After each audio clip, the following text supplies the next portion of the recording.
Right, if you've never really got the hang of Gmail, this is the one to watch. We're going to make it simple. By the end of this, you'll be reading, writing, and sending emails without a bother on you. Nothing skipped, nothing assumed.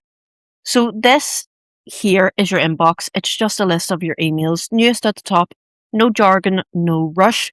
We'll go one step at a time, and every bit of it is free. 13 short sections, and you can follow along on your own phone as we go. First things first, let's get you in. Open the Gmail app. It's the red and white envelope icon. Now sign in once with your Google account, and here's the thing that trips people up. Your account is your email address. That's the whole login, the same email and password you already use on your phone. Do it once and you're in for good. On a computer, go to gmail.com. It looks a bit different, but all the same options are there. Let's have a look round the screen. Up the top, that's the search bar. It finds any email in seconds. More on that later. Those three wee lines in the left are the menu. Tap them for your folders and labels. Over on the right is your profile picture. That's where your account and settings live. Underneath, you've got tabs, primary, social, and promotions. Gmail sorts your post into those for you. Each line is one email. If it's in bold, you've not read it yet. Tap it to open. And down at the bottom, that red button says Compose. That's the one you press to write a brand new email. Don't worry, we'll do that together in a minute. Now, let's open one and read it. Tap any email to open it.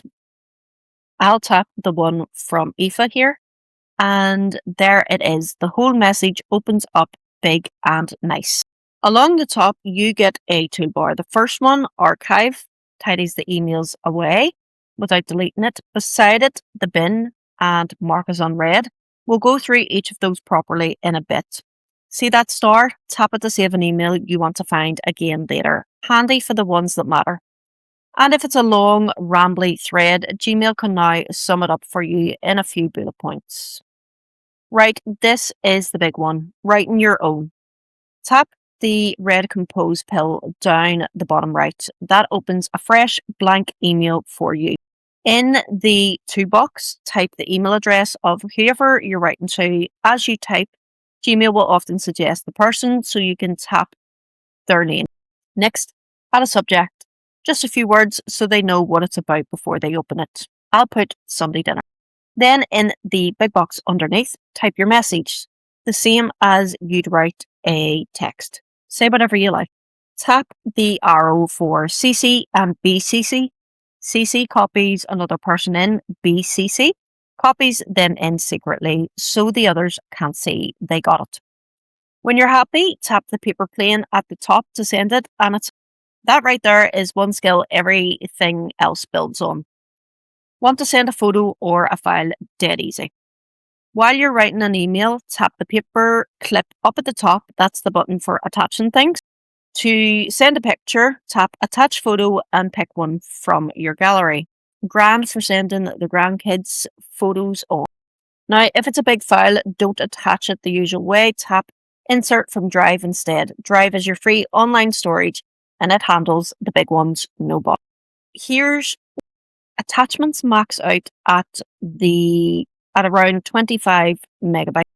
Anything bigger than that, send it from Drive. And just so you know, a photo shows up right in the email, while a file rides along as an attachment. They download. Look at what you can do already.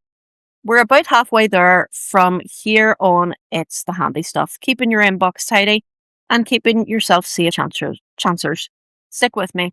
Reply the right way. Down the bottom of an open email, you've got three buttons. The first, reply, goes back to just the one person who sent it. That's the one you'll use most. The middle is reply all. This is the one to watch. Reply all goes to everyone who was on that email. So if it went to 20 people, all 20 see what you wrote. Only use it when you really mean for the whole group to read it. And the last one, forward, sends the email on to somebody new who wasn't on it. Handy for passing something along.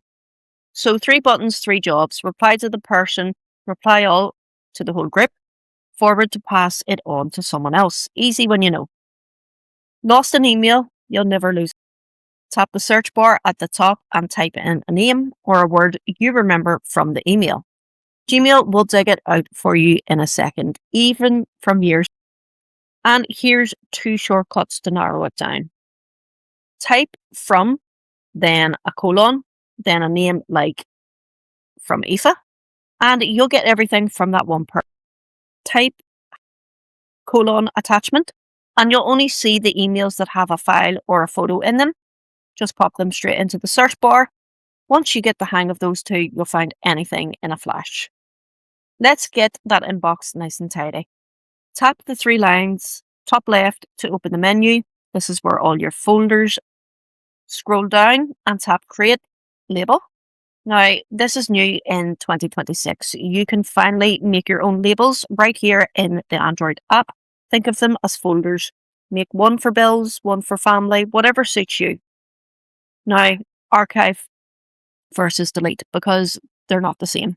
Archive keeps the email, it just moves it out of your inbox and it's still there in all mail if you need it. Delete though, bins it, and after about 30 days in the bin, it's gone for good. So you might want it later. Archive it, don't delete it. And there's snooze, which hides an email until later. That's grand for a bill you'll deal with at the weekend. It pops back. Now the important one, staying safe. Here's the good news first. Gmail blocks about 99.9% of spam and scam mail before it ever reaches you. But now and again, one slips through. So here's what to do about it. If a dodgy one lands, tap Report Spam. That bins it and teaches Gmail to catch the likes of it next time. And if the same crowd keeps at you, tap Block Sender. That stops them from getting through to you. So how do you spot a dodgy one? Watch for urgent, scary wording, a strange misspelled sender address, anyone asking for your password or bank details, or a link they're pushing you to click in a hurry. If you're in any doubt at all, don't click. Your bank will never ask you the like of this. Right, the thing that nobody tells you about storage. Your free 15 gigabyte isn't just for email. It's one bucket shared 3 ways: Gmail, Drive and Photos. All pull from the same 15 gig. So a phone that's stuck with photos can actually freeze up your email. That catches loads of people out. If you're running full, here's how to free some up. First, empty the trash and spam folders. That alone often claws a good bit. Then remember that search trick. Type has colon attachment, larger colon 10M into the search bar. That shows old attachments and you can delete the ones you don't need anymore. Job done. Last one. In settings, set up a signature. That's a sign off that gets added at the bottom of every email for you automatically. Set your swipe actions too. You can choose up to 4. So a swipe left or right can snooze, archive, or whatever you use most. Saves you a load of tapping. In notifications, choose when your phone pings you for a new mail. And there's a vacation responder that'll reply for you when you're away on holidays. And that's the whole of Gmail. Read, write, send, tidy, and stay safe. You can do the lot now. Tell me below what's the one thing you always